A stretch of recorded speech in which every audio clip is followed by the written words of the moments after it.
అసలు సంధ్య వేళలో అశుభం మాట్లాడకండి. తదాస్తు దేవతలు తిరుగుతూ ఉంటారు. మనము ఏమంటే అది మంచి కానీ చెడు కానీ తప్పకుండా జరిగి తీరుతుంది అని పెద్దలు చెప్తూ ఉంటారు. ఈ తదాస్తు దేవతలు ఎవరు? వాళ్ళ గురించి మనం ఇప్పుడు తెలుసుకుందాం. సూర్య భగవానుడికి విశ్వకర్మ కుమార్తె సంజ్ఞాదేవికి వివాహం జరిగి వైవస్వతుడు, యముడు, యమి అనే సంతానం జన్మిస్తారు. భర్త నుంచి వెలువడే తీక్షణ ప్రకాశాన్ని, వేడిని భరించలేక సంజ్ఞాదేవి తన నీడకి ప్రాణం పోసి ఛాయ అని పేరు పెట్టి తన స్థానంలో ఉంటూ తన పతిని సేవిస్తూ పిల్లలని కూడా జాగ్రత్తగా చూసుకోమని చెప్పి తాను భూలోకం వెళ్ళి అశ్వరూపంలో సంచరించసాగింది. తర్వాత సూర్యుడికి ఛాయాదేవికి శనీశ్వరుడు, సావర్ణి మనువులు అనే కుమారులు, తపతి అనే కుమార్తె జన్మించారు. కొంతకాలానికి ఛాయ ద్వారా నిజం తెలుసుకున్న సూర్యుడు సంజ్ఞని వెతుకుతూ వెళ్ళి తాను కూడా అశ్వరూపం ధరించి అశ్వరూపంలో ఉన్న ఆమెతో జీవించసాగాడు. వీరికి జన్మించిన వారే అశ్వినీ దేవతలు అనబడే నాసత్యుడు, దస్రుడు అనే ఇద్దరు కమలలు, ఉషా అనే ఒక కుమార్తె. వీరినే తదాస్తు దేవతలు అని కూడా అంటారు. వీరిని ఆది వైద్యులుగా పురాణాలు పేర్కొన్నాయి. వేదాలలో వీరిని ఆయురారోగ్య ప్రసాదకులుగా స్తుతించారు. వీరి సోదరి ఉష ప్రతిరోజు వీరిని బ్రహ్మ ముహూర్తంలో మేలుకొలుపుతూ ఉంటుంది.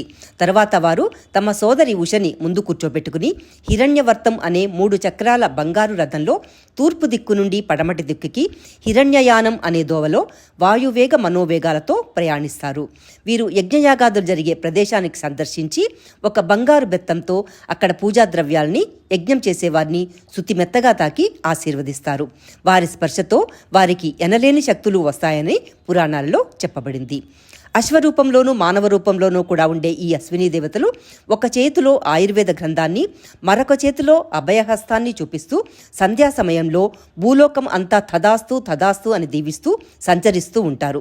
మనం దానినే ప్రదోషకాలము అంటాము.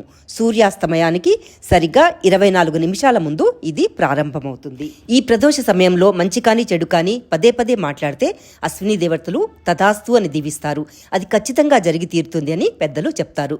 అందుకే అసలు సంధ్య వేళలో అశుభం మాట్లాడకూడదు అని వారు పదే పదే మనని హెచ్చరిస్తూ ఉంటారు.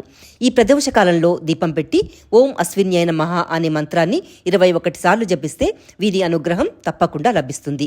అంతేకాకుండా అనారోగ్య సమస్యలతో బాధపడేవారు సంపూర్ణ ఆరోగ్యవంతులు అవుతారు. దీపం పెట్టలేకపోయినా ప్రదోష సమయంలో అశ్వినీ దేవతలను స్మరించి తమ కోరికలను వెల్లడి చేసుకుంటే అవి ఖచ్చితంగా జరుగుతాయి అని పెద్దలు చెప్తారు. ఓం అశ్విన్యై నమః.